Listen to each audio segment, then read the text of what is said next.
दोनों आयतें मिलती जुलती अल्लाह ने साथ में लगा दी। एक तरफ जिक्र किया मोमिन मर्द और मोमिन औरतें अच्छी बातों का हुक्म देते हैं और बुरी बातों से मना करते हैं। दूसरे सफ़े पे अल्लाह ने कह दिया मुनाफिक मर्द और मुनाफिक औरतें एक दूसरे को बुरी बातों का हुक्म देते हैं। कौन है हम? अपना फैसला हम खुद कर सकते हैं।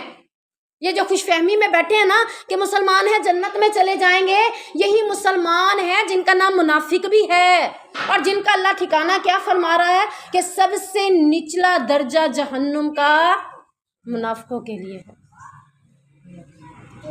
और वो मुनाफिक क्या है? वो निचले दर्जे में होगा क्या? सारे जहन्नियों का खून पीप गंदगी सारी उसी में गिर रही होगी और वहीं पर वो मुसलमान जिसका नाम मुनाफिक है उसमें होगा।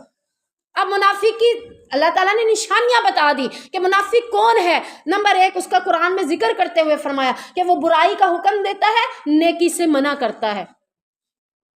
हम में से हर औरत 10 में से कोई एक औरत होगी जो ऐसा नहीं करती होगी, वरना तकरीबन ऐसे ही शादी पे आई हुई हो, ये दुपट्टा क्यों लपेटा हुआ है? तुम्हें पता है शादियों पे दुपट्टा नहीं पहनते। ये दुपट्टे को स्टाइल दो, यूं गिराओ, यूं पहनो, ओपन कर दो अपने आप को, पीछे गिरा दो दुपट्टा, या एक साइड पे लटका दो, जमीन पे झाड़ू देने के लिए ये दुपट्टा। हमने क्या किया है? बुराई का हुक्म दिया या नेकी का? बुराई का हुक्म दिया। जब हमें ये हुक्म दे रहे हैं तो फिर हम कौन है? मुनाफिक। और अगर मुनाफिक है तो हमारा दर्जा क्या है? हमें कहाँ भेजा जाएगा? जहन्नुम के सबसे निचले दर्जे में।